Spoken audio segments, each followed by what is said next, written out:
আপনি আপনার বাচ্চাটাকে আল্লাহর কোরআন থেকে বঞ্চিত করলেন কেন? নামাজ থেকে বঞ্চিত করলেন কেন? দুইটা সূরা পড়তে জানে না, একটা আত্তাহিয়াতু শুদ্ধ করে বলতে পারে না, এটা দোয়ায়ে কুনুত পড়তে জানে না। একজন মুসলমান বেটা, 40 বছর বয়স, লজ্জা থাকা উচিত বেটা, ওই বেটা শরম থাকা উচিত বেটা। কার জমিন খাইতেছ, কার আসমান ভোগ করছো, কার দুনিয়া ভোগ করতেছ? এত বড় মালিকের আসমান ও জমিন ভোগ করে সেই মালিকের সেজদাটাও ঠিক মতো দিতে জানে না, সেই মালিকের নামটাও পড়তে পারে না। এর চাইতে লজ্জার কি হইতে পারে বলেন বাবা? অপমান কি হইতে পারে? আল্লাহ আমাদেরকে বিবেক দান করেন, আল্লাহ আমাদেরকে বিবেক দান করেন। বিবেক থাকা চাই, বিবেক থাকা চাই। কোরআনুল কারীমের মধ্যে আছে, আল্লাহ তাআলা বলছে, একটা সাংঘাতিক কথা আছে কোরআন শরীফে,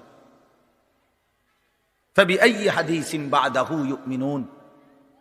আমার দিল নড়ে কোরআনের এই আয়াত শুনলে, কলিজা শুদ্ধা কাইপা ওঠে। আল্লাহ তাআলা কোরআনে বলছে, এই 29 পারার মধ্যেই আছে, সূরা মুরসালাতের মধ্যে আল্লাহ তাআলা বলে, বান্দা 23 বছরে আমি আমার রাসূলের কাছে এই সর্বশ্রেষ্ঠ কিতাব নাজিল করলাম, আমার সবচেয়ে শ্রেষ্ঠতম কথাগুলো আমি তোমাদের জন্য দিলাম। বান্দা, এর চাইতে আর দামি কোন কথা বললে তোমরা আমার কথা মানতা? বুঝেন নাই?